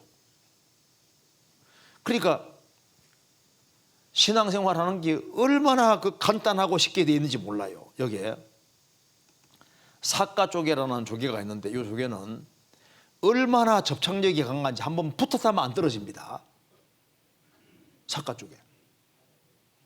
이것처럼 사가조개가 배 밑에 딱 달라붙는 것처럼 주님 피로 구원받은 무리들이, 구원받은 사람이 구원받은 무리 가운데 아주 바짝 딱 달라붙지 않습니까? 달라붙으면은 일납니다. 딱 달라붙으면은 자기도 모르게 바뀌어져. 성경이 깨달아지고 자기 영혼이 힘을 얻으니까 자기 생활이 자꾸 바꿔지고, 그러니까 가정생활이 바꿔지고 신앙생활하는 게 신나게 돼 있고, 그리고 저절로 나 통해서 구원받는 사람 생기니까 붙어있는 것이야말로 사실 가장 쉬운 것이라고 할 수 있는 겁니다. 그렇잖아요. 그래서 우리가 신앙생활을 잘하기 위해서 뭘 해야 되냐면 이 시간을 드리는 걸 배워요. 시간 투자를 어디에다 드리는지가 참 중요한 겁니다. 여기에 히브리 10장 24절 25절에 서로 돌아보아 사랑과 선행을 격려하며 모이기를 피하는 어떤 사람들의 습관과 같이 하지 말고 오직 권하여 그날이 가까움 볼수록 더욱 그리하자. 주님의 재림이 가까움을 볼 수 있습니다. 주님의 재림이 가까움을 볼수록 모이기를 피하는 어떤 사람들의 습관같이 하지 말고 권하여 주님의 재림의 날이 가까움을 볼수록 더욱 모이기 힘쓰자. 그래서 어떻게 해야 되느냐, 시간을 잘 드리는 것이 신앙생활에서 이 중요한 요소가 되는 겁니다. 여기에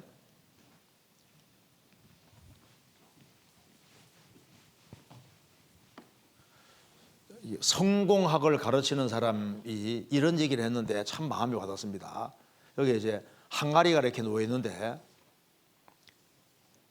항아리가 이렇게 놓여 있는데요, 여기 모래가 반쯤 들어가 있습니다. 바깥에 크고 작은 돌들이 놓여 있습니다. 이 밖에 있는 돌들을 제주권 넣어보라니까 한 사람도 성공 못하는 거예요.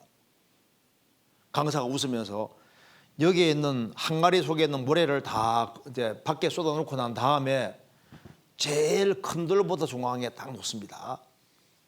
그 다음에 다른 돌들을 딱 집어넣고 제일 마지막에 모래를 다 보니까 다 들어가는 거예요. 그래서 말합니다. 왜 인생에 성공 못하는 줄 아느냐? 이유는 간단하다 그 말입니다. 일상생활 속에서 짜잘한 것, 별로 중요하지 않은 것들이 마음속에 꽉 차지하고 있는 거예요. 제일 중요한 것이 제일 중앙에 딱 있어요. 제일 중앙. 그래야지 우선권을 둬야 될 것이 밀리면 안 된다 그 말입니다. 우리 신앙생활, 우리는 다른 거 몰라도 신앙생활은 성공해야 되거든요. 왜? 예수님은 사장님이 아니시고 만왕의 왕이시니까. 그 사람은 사장님에겐 그렇게 잘하려고 하는데 만왕의 왕 대신 주님께는 충성할 줄 모르는데 그거 잘못된 겁니다. 사장님은 날 위해 죽어준 게 아니잖아요. 예수님은 날 위해 죽으시고 부활하셨고, 사장님은 내가 보다가도 안 볼 사람인데 주님은 내가 영원히 얼굴을 뵈야 될 분인데 누구에게 잘해야 되냐 그 말입니다. 주님께 잘해야 되잖아요. 주님께. 그래서 우리 신앙생활에 성공하려면은 제일 중요한 것이 뭐냐면은 말씀을 듣는 시간이 제일 중요하니까 우리 말씀 듣는 시간이 언제입니까? 주일, 수요일. 태초에 말씀이 계시니라. 이 말씀이 하나님과 함께 계셨으니 이 말씀은 곧 하나님이시니라. 하나님은 말씀으로 다시 나타내시는 거니까 제일 중요한 것이 말씀 배우는 시간이 중요한 시간입니다. 그래서 그것도 같이 모여서 배워야 되는데, 그래서 주일하고 수요일 날 말씀 듣는 것이 이게 제일 중요한 거예요. 그래서 어느 사람 이제 아이고 내가 세상 일 다 보고 시간 나면은 주일 나오고 시간 나면은 이제 수요일만 나오고 이제 이런 식으로 하면요, 시간 지나가면 얼마 시간 지나가면 없어져 버려요. 어떻게 해야 되냐면은 다른 것을 다 뒤로 하고 말씀을 듣고 배우는 여기에다가 우선권을 여기에다가 딱 부여하고 나머지 시간에 배치해야 되는 거예요. 그래서 한 달 계획이 딱 나오면은 부영 모임, 조모임, 청년의 모임 있으면요, 딱 봐서 모임 중심으로 해서 시간을 딱 안배하고 나머지 시간에다가 나머지를 배열하면요, 이게 신기하게도 이것저것이 다 되게 돼 있다니까요. 그런데 우선권이 먼저 하나님이신데, 그래서 어떤 사람은요 수요일 같은 날 보면은 일이 늦게 끝나서 거의 말씀 끝나갈 점에 와요. 그래도 줄기차게 오는 사람이 있거든요. 그 사람 보세요, 주님이 길을 열어주신다니까요. 늦게 와서라도 형제의 얼굴이라도 보고 가려고 그런 마음 가진 사람은 주님이 보시고 또 일자리 같은 것도 만들어주시고 신앙생활 잘하게 만들어주세요. 그래서 먼저 하나님 말씀을 배우는 여기다가 시간 투자를 자꾸 하면 주님께서 그런 마음을 가진 사람은 신앙생활도 되고 가정생활도 되고 직장생활도 되고 다 되게끔 주님이 엮어주시니까 어떻게 하든 간에 우선권을 하나님 말씀 배우는 거 중심으로 해서 거기에다가 시간을 드리려고 할 때 뭐든지 성공하려면 시간이 들어가야 되는 거예요. 시간을 조금 드리고서 뭐 성공하려는 건 합당하지 않잖아요. 시간을 어디에 투자를 많이 되느냐, 구원받은 무리 가운데 말씀 배우는데 뭐 바꿔주는 건 주님 책임이시니까, 붙는 건 내 책임이니까 붙어서 말씀 배우고 교제하는 거 이건 할 수 있다 그 말입니다. 자, 그래서 여기 에베소서 5장 18절에 술 취하지 말라, 이는 방탕한 것이니 오직 성령의 충만을 받으라. 술 취하는 것과 성령 충만은 꼭 반대입니다. 그래서 술 취해 본 사람은 성령 충만하는 것을 쉽게 알 수도 있어요. 왜? 술 잔뜩 먹으면 술 취하잖아요. 성령을 많이 마시면은 성령 충만하게 되는 겁니다. 여기 술 충만하게 되는 길, 술자석에 자주 참여한다, 술잔을 주거니 받거니 하면 많이 마신다, 1차, 2차, 3차 꼭 참석한다. 이 사람은 어떻게 됩니까? 술 충만하게 되잖아요. 제가 지역교회 갔을 때 어떤 분이 말하더라니까요. 제가 이래서 술꾼이었습니다 하면서 얘기를 합니다. 구원받게 된 계기를 얘기를 하는데 어느 날 술 잔뜩 취해가지고 하늘 돈잠하게 보이고 기분 좋게 오고 있는데 철봉하고 꽝 부딪힌 거예요. 그러니까 쓰러졌습니다. 그 이제 일어나 보니까 철봉이 어른어른 사람으로 보이더랍니다. 너 나 쳤어? 그래가지고 이제 손으로 철봉을 세게 땅 쳤는데 부러진 거예요. 아프지도 않더래요. 이것 봐라 해가지고 또 한 대 땅 쳤는데 2개 더 부러졌습니다. 나중에 병원에 실려가서 양손 다 기부스했습니다. 그래서 이제 아내가 이때다 하고 이제 그 기부스하고 있으니까 움직이도 없으니까 그 앞에 비디오 틀어놓고 말씀 듣다가 구원을 딱 받았습니다. 술 딱 끊고 신앙생활 잘하는데요, 맨정신으로 못 치잖아요. 술 취하니까 질 수 있는 거라고. 그것처럼 성령 충만하려면 어떻게 되느냐, 이렇게 하면 돼요. 그리스도인의 무리에 자주 참여하고 말씀을 열심히 듣고 충분한 교제 시간을 가지고 모임이 끝날 때까지는 끝까지 앉아 있는 게 지혜롭습니다. 술 한 잔만 더 먹으면 취하는데 딱 그 전에 거머드는 사람이잖아요. 성령께서는 거의 모임의 끝부분에 역사 많이 해주시거든요. 정말 사모하는 사람에게 채워주시는 겁니다. 이 사람은 성령 충만하게 되고 그러면은 신앙생활이 아주 신나게 되는 거예요. 신나게. 여기 보시면요, 신앙생활 이렇게 하는 거 아닙니다. 노를 저어서 항해하려는 사람은 어리석은 거예요. 힘쓰고 애쓰고 힘쓰고 해쓰고 이렇게 하면 얼마 안 가면 꼬꾸러집니다. 자기 노력이 필요하지만 이것만 가지고 안 돼요. 범선이 바람 받아가는 것처럼 성령님의 도우심을 받으면은 범선이 바람 받아가면 쉽잖아요. 신앙생활은 바람 받아가듯이 성령님의 도우심 받으면 신앙생활이 아주 수월해지는데, 바람이 어디 부느냐? 구원받은 무리 가운데 불어요. 무리 가운데. 지금도 범선이 있습니다. 이거 잠깐 보시면은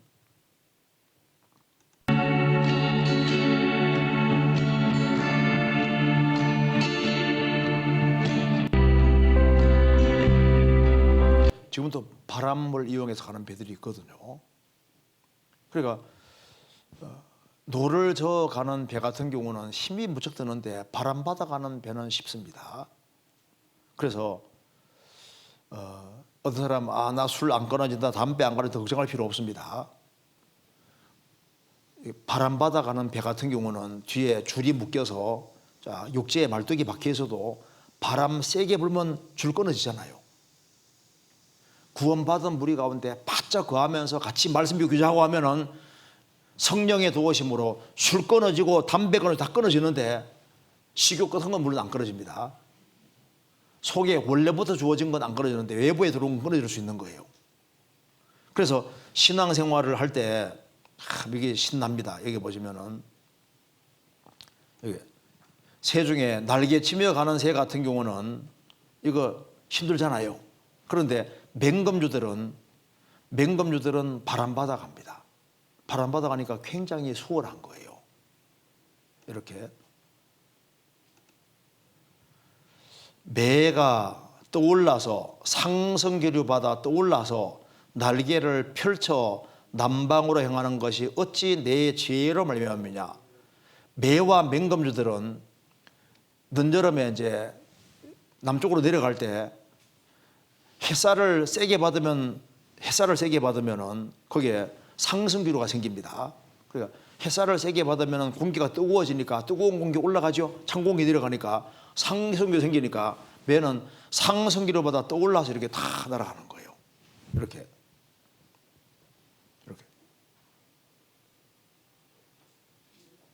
얼마나 편해요.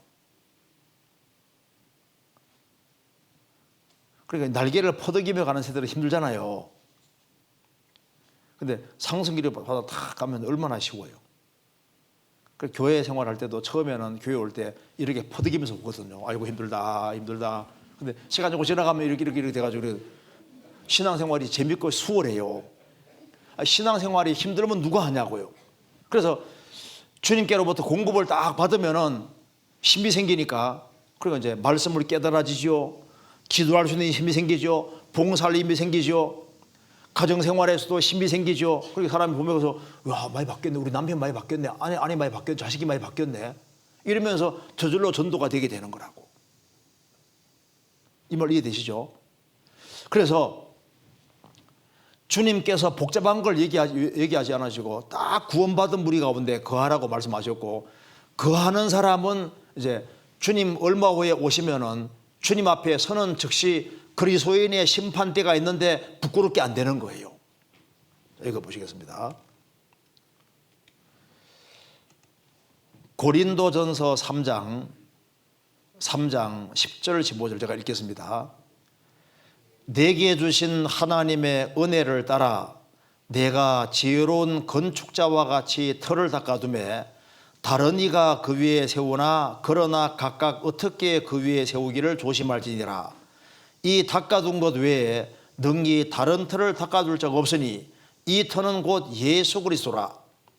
만일 누구든지 금이나 보석이나 나무나 불이나 지포로 이 터 위에 세우면 각각 공력이 나타날 터인데 그날이 공력을 밝히리니 이는 불로 나타내고 그 불이 각 사람의 공력이었다는 것을 시험할 것임이니라. 만일 누구든지 그 위에 세운 공력이 그대로였으면 상을 받고 누구든지 공력이 불타면 해를 받으리니 그러나 자기는 구원을 얻되 불 가운데서 얻은 것 같으리라. 바울 사도가 말씀한 대로 A라는 크리스찬, B라는 크리스찬이 똑같이 털을 닦았다. 예수님으로 털을 닦았다고 말입니다. 그리고 이제 신앙생활은 터 위에 집 짓는 생활인데 어떤 사람은 금은 보석으로 집을 짓고 어떤 사람은 나무나 불이나 지포로 집을 짓는다고 말입니다. 그리스도인의 심판대 앞에 서면 불이 지나가는데 불이 각 사람의 공력을 시험할 거다. 각 사람이 아니고 각 사람의 공력을. 그러니까 구원받은 사람은 주님이 대속하셨고 대신 벌 받았으니까 그리스도인 자신은 심판이 없잖아요. 그런데 그리스도인의 신앙생활에 대해서는 불이 지나간다고 말입니다. 어떤 재료로 쌓았는지가 불이 지나가는데 금은 보석은 남으니까 상을 받고 나무나 불이나 지pon다 타버리니까 손해본다고 말입니다. 단 그 사람은 구원을 얻되 불 가운데 얻은 것 같을 것이다. 소돔 고모라 불탈 때 살아났지만 롯은 살아났지만은 자기 수고한 건 다 불타버렸잖아요. 구원받은 사람이 이제 이뤄지는 것 없을지라도 자기가 일생 동안 수고한 것이 다 불타버릴 수 있으니까 어떻게 신앙생활하기를 조심할지니라. 여기 A 크리스찬이 바로 아브라함입니다. 아브라함은 금은 보석으로 집을 지은 대표적인 예고, B 크리스찬 롯은 구원받은 사람인데 나무나 불이나 지포로 집 지은 대표적인 사람인 거예요. 롯은 수고한 것이 다 불타버렸습니다. 그러니까 어떻게 신앙생활하기를 조심해라. 그럼 어떻게 하면은 나무나 불이나 집이 되지 않고 금은 보석이 될 수 있느냐? 이 방법이 있는 거예요. 성경 한번 찾아봅시다. 요한일서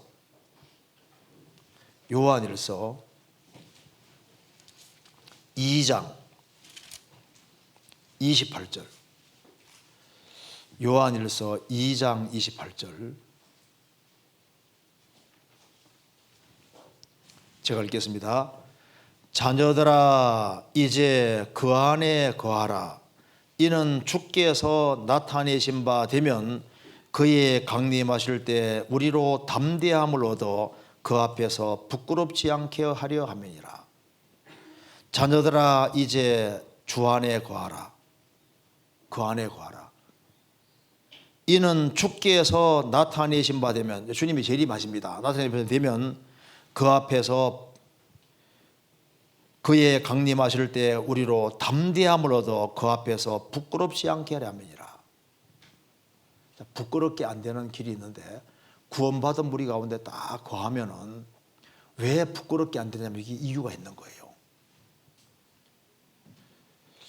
부모가 자녀를 키울 때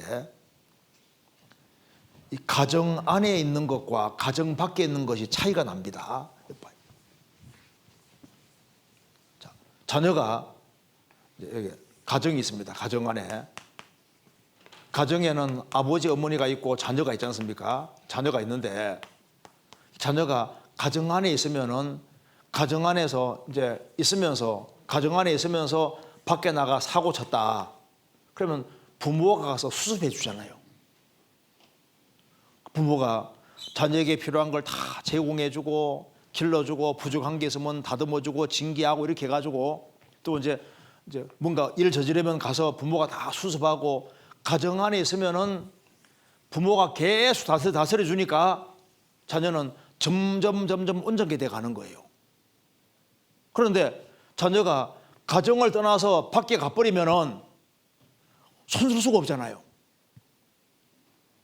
우리가 구원받고 교회가 하나님의 집이라고 했는데 교회는 하나님의 집이라고 했습니다. 하나님 아버지께서 구원받은 무리를 이루시고 그 안에 주님이 가르치시고 다 도와주시는데, 구원받은 무리 가운데 있으면 주님이 다 다듬어 주시고 말썽벌에도 주님이 그 안에서 다 수습해 주시고 다 해주시거든요. 근데 이게 가정 떠나는 것처럼 교회를 떠나면은 주님이 어떻게 할 수가 없는 거예요. 아브라함과 사라 통해서는 하나님이 계속 나타나셨는데, 아브라함과 사라를 롯이 떠나 있으니까 어떻게 할 수가 없잖아요. 그러니까 주님 피로 구원받은 사람들이 구원받은 무리 가운데 딱 거하면 일단 자리세부터 나오고, 구원받은 사람에게 잘해주는 것을 주님이 다 주님께 잘해주는 거로 보고, 또 구원받은 무리 가운데 거하여서 같이 전도하고 하면 주님께서 그 속에서 별리 같은 걸 다 주시니까, 주님 오실 때까지 교제 가운데 계속 연결되어 있으면은 그 사람은 부끄럽게 안 된다 그 말입니다. 그러니까 자녀들아 이제 그 안에 거하라. 이는 주께서 나타내신 바 되면 그의 강림하실 때 우리로 담대함을 얻어 그 앞에서 부끄럽지 않게 하람이니라. 뭐 별이라도 있고 뭐 남은 것이 있어야지 부끄럽게 안 될 거 아니에요. 그렇잖아요. 그래서 붙어 있으면은 주 예수를 믿으라. 그리하면 너와 내 집이 구원되리라. 나 통해서 집안 식구들이 구원되는 것을 보게 될 겁니다. 나 통해서 30명, 60명, 100명이 구원되는 걸 볼 수 있을 겁니다. 그리고 이제 세월이 가면 갈수록 주 안에서 행한 것만 남는다는 걸 알 수 있습니다. 자, 마지막으로 제가 이거 하나만 보여드리겠습니다. 여기에 CT 스터디에 대해서 마지막으로 간단하게만 설명드리겠습니다. 이 CT 스터디가 좀 우리하고도 좀 관계가 있는데요. 제가 이걸 간단하게만 설명드릴게요. 이 CT 스터디라는 사람이 정말 주님 앞에서 훌륭한 크리스찬이었는데, 이 사람이 어떻게 구원받게 됐냐 하면은, 영국을 중심으로 해서 이제 전도하는 사람이 스펄전 목사고, 미국에서 아주 크게 복음 전하는 사람이 D.L. 무디입니다. 근데 D.L. 무디가 초청을 받아서 영국에 전도하러 갔습니다. 그런데 무디가 집회할 때마다 사람들이 많이 모이는 걸 보고 이 C.T. 스터드 아버지가 사람들이 많이 모이는 걸 보고 흥미 가져서 무디 집회에 참여해서 이 아버지가 구원을 받게 됩니다. 너무너무 좋으니까 이 아버지는 이제 인도에서 사업에서 돈을 많이 번 사람이거든요. 부자입니다. 그래서 이제 자기 집안에 목회자들을 많이 이제 불러들여서 말씀도 듣고 배우고 이렇게 하면서, 야, 이걸 우리 아들에게 알려주겠다 싶어서 그 당시에 케임브리지 대학, 명문 대학에 공부도 아주 잘하고 크리켓 주장으로 있는 스터드에게 말합니다. 너 D.L. 무디 집회 안에 꼭 들어라. 그래서 이제 D.L. 무디가 케임브리지에 이제 그 대학에 전도하러 왔을 때 들었어요. 들었는데 구원을 받지 못했습니다. 그래서 이제 아버지가 이 아들 3명을 불러놓고 너희들 언제까지 이렇게 머뭇거릴 거냐. 그래서 이제 복음을 얘기를 하면서 너희들 오늘 당장 믿으나 안 믿든지 결정 내라고. 그래서 당일날 3명이 몽땅 구원을 받아요. 그래서 시드서드가 구원을 딱 받고 나니까 하나님의 아들이 와서 날 위해 죽으시고 내 죄 처리한 게 사실이라면 내 인생 아까울 것이 뭐가 있냐. 그래서 선교사로 자원을 합니다. 그래서 영국에서 전도를 하고 있던, 이제 영국에서 중국에 선교사로 가 있던 허드슨 테일러가 중국에 선교사로 가 있으니까 중국의 선교를 지원해서 이제 C.T. 스터드와 여러 사람이 이제 선교를 하러 가는 거예요. 이때부터 선교를 시작해서 이제 스터드가 영국에 이제 중국에 전도하러 가고 막 아시아 쪽으로 전도를 이렇게 하면서 나중에 50살이 넘었을 때 몸이 너무너무 망가져 버린 겁니다. 너무 무리해가지고. 그래서 이제 영국에 돌아와서 병 때문에 영국에 돌아와 있는데 우연히 시내를 걸어가는데 식인종들이 그리스도를 구한다는 이야기를 듣고 아무도 안 가니까 이제 선교원 찾아가서 어이 가는 사람 없냐니까 가는 사람 없다는 거예요. 그럼 나라도 가야지. 그래서 시드서드가 그 아픈 물이 끌고 아프리카로 전도를 가는데 아프리카를 딱 보니까 어디가 중앙이냐 보니까 콩고 지방이 중앙 쪽에 속하니까 일로 가야 되겠다 싶어서 그 아픈 물이 끌고 콩고 지방 들어가서 선교를 시작한 거예요. 그래서 아프리카 심장 선교회를 만들고 나중에 외국 선교회가 만들어집니다. 그래서 외국 선교부가 세계적으로 복음 전하는 단체잖아요. 그래서 외국 선교부에서 파송된 키스 글라스가 한국에 전도해가지고 이제 구원받아서 우리 교회도 생기게 되는 건데요. 근데 이 시드서드가 선교를 하면서 이런 얘기를 남깁니다. 제가 한번 보시겠습니다. 이 시드서드가 쓴 책 중에서 더 초콜릿 솔저라고 초콜릿 군병들. 옛날에 크리스찬들은 힘이 있었는데 요즘 크리스찬들은 맥이 없다 그 말입니다. 초콜릿은 그냥 힘만 뜨면 쓰러지잖아요. 성경에 나와 있는 크리스찬들은 정말 가장 용감한 자보다 더 용감한 히어로 영웅들이었고 리얼맨 진정한 사나이였는데 요즘 크리스찬들은 힘이 없다는 거예요. 그러면서 여기에 이런 얘기를 했습니다. 예수 그리스도가 하나님이시고 나를 위해 죽으셨다면 나는 예수님을 위해 그 어떤 희생도 할 수 있다. 분주한 삶의 여정 가운데 마음에 확신이 들었네. 그 생각이 머릿속을 떠나지 않았네. 오직 한 번뿐인 인생 속히 지나가리라. 오직 그리스도를 위한 일만 영원하리라. 한 번뿐인 인생 한 번뿐. 이 땅에서의 시간이 지나면 난 내 주님을 만나 그 심판대 앞에 서겠네. 오직 한 번뿐인 인생 속히 지나가리라. 오직 그리스도를 위한 일만 영원하리라. 몇 년뿐인 인생 한 번뿐인 인생 몇 년 되지 않네. 매해 버겁고 희망차고 두렵네. 매해 해야 할 일은 산더미 같은데 날 위해 살 텐가 아니면 그의 뜻대로 살 텐가. 한 번뿐인 인생 곧 지나가리라. 예수를 위해 한 것만 길이 남으리라. 한 번뿐인 인생 한 번뿐 이제 끝이 보이는구나. 그리고 마침내 나를 부르시면 모두 의미 있다고 말하겠네.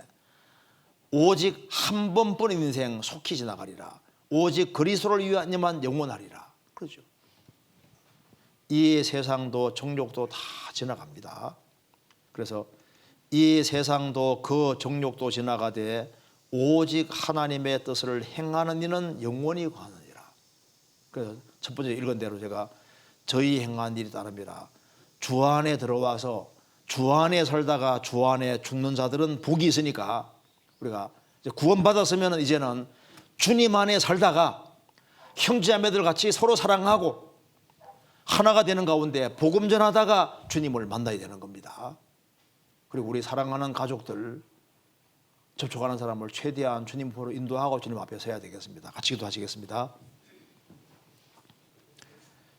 자비로우신 우리 아버지 하나님, 저희들을 주의 보배로운 피로 구원해 주신 것을 감사합니다. 또 주님이 세우신 주님 몸된 교회에 연결되어서 주님께로부터 공급을 받으며 신앙생활을 하게 해주시는 것을 감사합니다. 이번에 말씀을 들은 모든 사람들의 마음을 붙잡아 주시고 또 주 안에 거함으로 30배, 60배, 100배 결실하는 삶이 되도록 도와주시고 머저나 주님 앞에서는 그날 칭찬과 영광과 존귀를 얻을 수 있도록 우리의 삶을 다스려 주옵소서. 고마우신 우리 구주 예수 그리스도 이름으로 감사하며 기도하옵나이다. 아멘.